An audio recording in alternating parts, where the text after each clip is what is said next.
What's going on, YouTube? Welcome back to the channel. For those of you stopping by for the first time, if you see something that you like here today, please don't forget to subscribe at some point. Those of you stopping by that have been here before, welcome back to TLTG Reviews, my friends. Glad you came see me. So I've had a few things come over the last several days, and I figured we'd go ahead and talk about what came in and do a little quick fragrance haul. So stay tuned.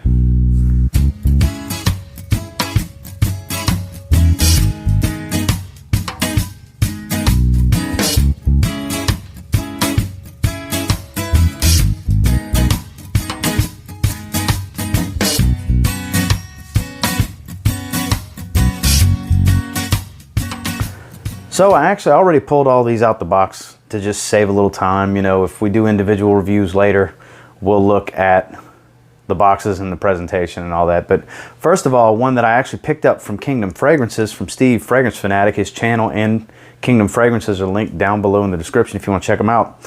I've been wanting to get this one for a while. It's kind of a refined version of what it's a flanker of. And Steve's actually got it for close to like $20 cheaper than Fragrance Net. It's a really good price. I had to purchase it. I've been checking off stuff off of my list this year. Like I said earlier in the year, that I'm going to start getting things I've been procrastinating that have been on my list for a long time. And La Nuit de Lome Le Parfum has been on my want list for a long time now. I have smelled this one at Macy's. I have smelled this one at Dillard's. In my opinion, this is a more polished and refined take on La Nuit de Lome. Yes, there's no cardamom in it, but the vanilla and the pepper mixed with the labdanum kind of give off a similar vibe. The fruits in there really add a lot. And that lavender gives the aromatic quality. It adds just a little touch of soapiness to it. I love the way this smells. I really do. I think it's an underrated flanker that no one talks about. I forgot exactly how much on Fragrance Net. It's 80 something, high 80s. And if I remember correctly, it's 69, 68, 69 was what I paid from Kingdom Fragrances. I mean, it's a no-brainer right there. It's better than I can get it on eBay. It's way better than I can get it from Fragrance Net for. Great fragrance. Looking forward to having a reason to wear this one. This isn't something I'm going to wear during the day to work. It's going to be very situational for me, just like La Nuit de Lome is. I only wear that nighttime, dinner, stuff like that, which I have been wearing that to dinner more often than not the last several times we went out. This is going to replace it for the next several rounds because I'm really looking forward to wearing this. And once again, got this from Kingdom Fragrances, linked below. Check out Steve's channel, which is also linked below. La Nuit de Lome Le Parfum. Very excited to have this. Now moving on to some of my eBay pickups. This is another one I've been wanting for a long time. I smelled this just like La Nuit de Lome Le Parfum. I've smelled it at Macy's. I've tried it at Dillard's before, and I've always procrastinated. I've had it in my cart on eBay from several different sellers over the last 2 years. Many, many times. I finally pulled the trigger on it. One that's very unpopular was sticking with the La Nuit de Lome flanker. La Nuit de Lome L'Intense. Iris, violet, tonka bean, and vanilla. Soft projection. In my opinion, this is a sexy time fragrance. This is after the date. Good for a date, don't get me wrong, but this is after the date. This is the nightcap fragrance would be a good way to put it. Softer projection, more intimate situations, nice and close. Has a sweetness to it. Whew. With that floral quality of the iris and the violet. It's powdery. It's subdued. It's not loud. It's a little sweet. It's powdery. It's sexy and seductive. This is the nightcap fragrance. That's what I'm dubbing it. I'm coining that term right now. It just came to mind and it fits it perfectly because I did get this about a week ago, and it's the nightcap fragrance. And we'll just leave it at that. Very excited to have this. I paid 70 bucks for it, which is kind of going rate to get your hands on a 100 ml. Full presentation. It was sealed. I still smell it floating in the air. Not everybody's a fan of this one. I get it. There's less fans of this than the Le Parfum.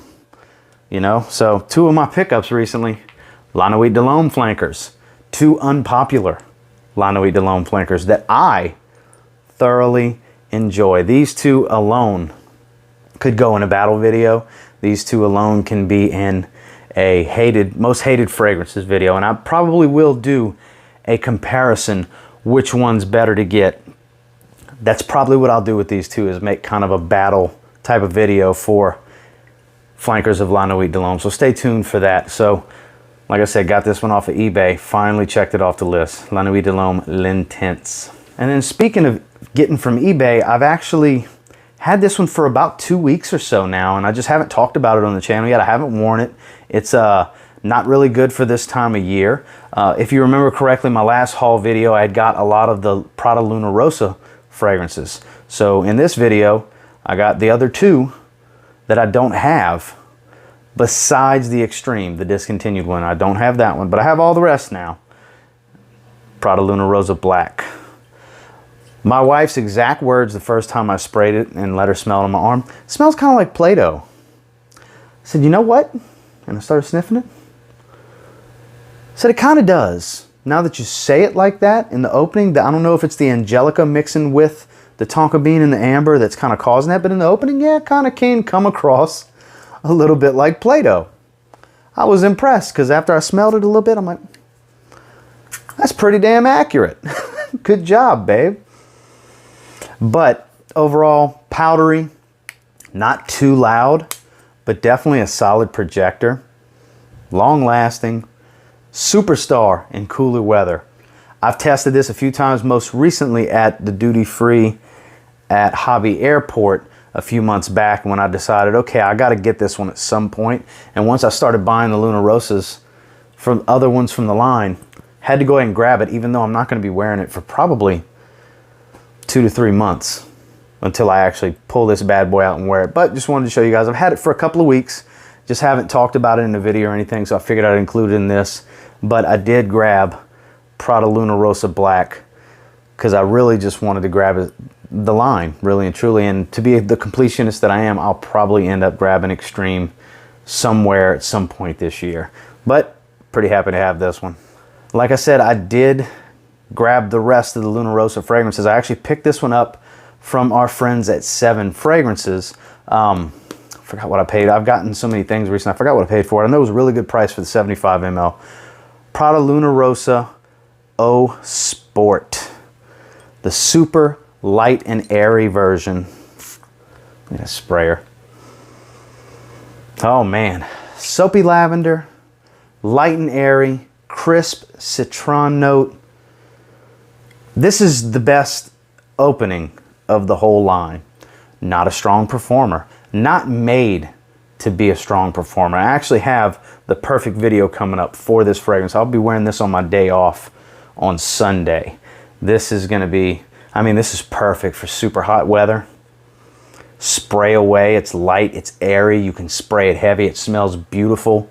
It's easy wear. It's hot as all hell outside right now. This fragrance is perfect for that. When you don't need some, 6 to 10 hour performer, and a 3-4 hour fragrance will do just fine.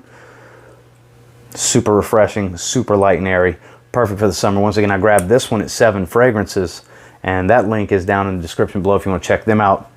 They have some really good prices as well. I want to say this was right on par with what I could get the 75 ml from Fragrance Net, and I rather support the smaller company than the big conglomerate anyway. When the prices are within range or comparable or better or just $1 or $2 more, I'd rather support the smaller brands. And like I said, I picked this up from 7 Fragrance.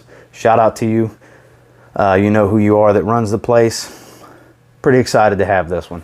Now these last two were actually sent to me for review from one of my favorite niche luxury brands. Very, very excited. On Friday, I actually already wore one. It was my scent of the day, which was Kajal Eau de Parfum, actually marketed for women. And then Sauvage. Look at this beautiful bottle. Leather fragrance.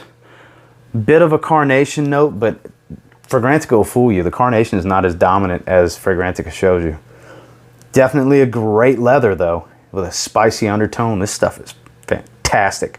Way too dense and heavy of a wear for summertime, but be on the lookout. I'm still going to give this one a wear on one of my days off so I can really give a good review on it, because this thing smells incredible. And then, like I said, I wore this one on Friday. I was eager to get my hands on this. It's a beautiful rose and orris. You know how much I love florals.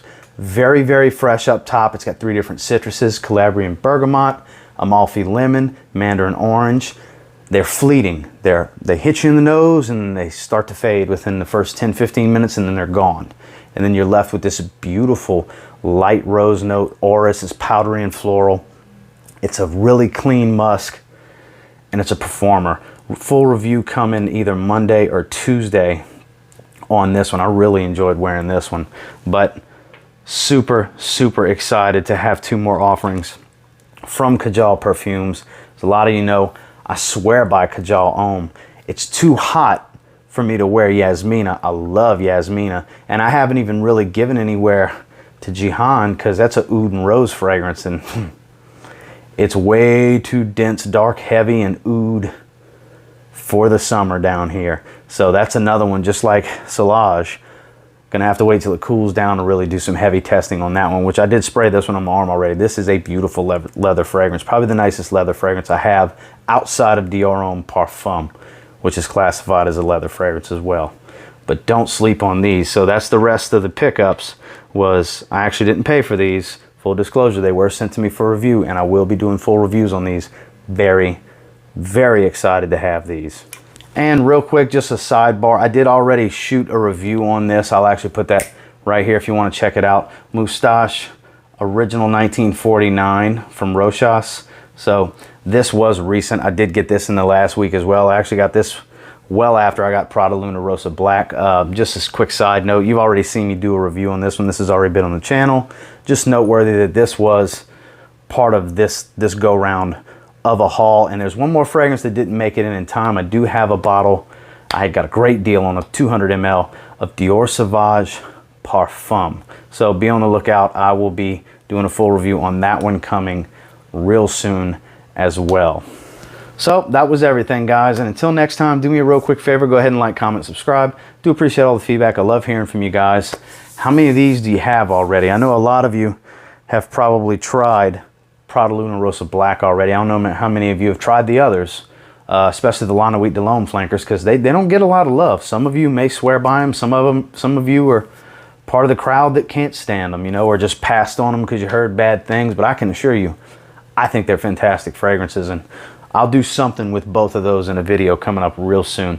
And until next time, I will say, if you get your hands on any of these fragrances, you give them a spray now. Real confident you'll thank me later. Have a good one, guys.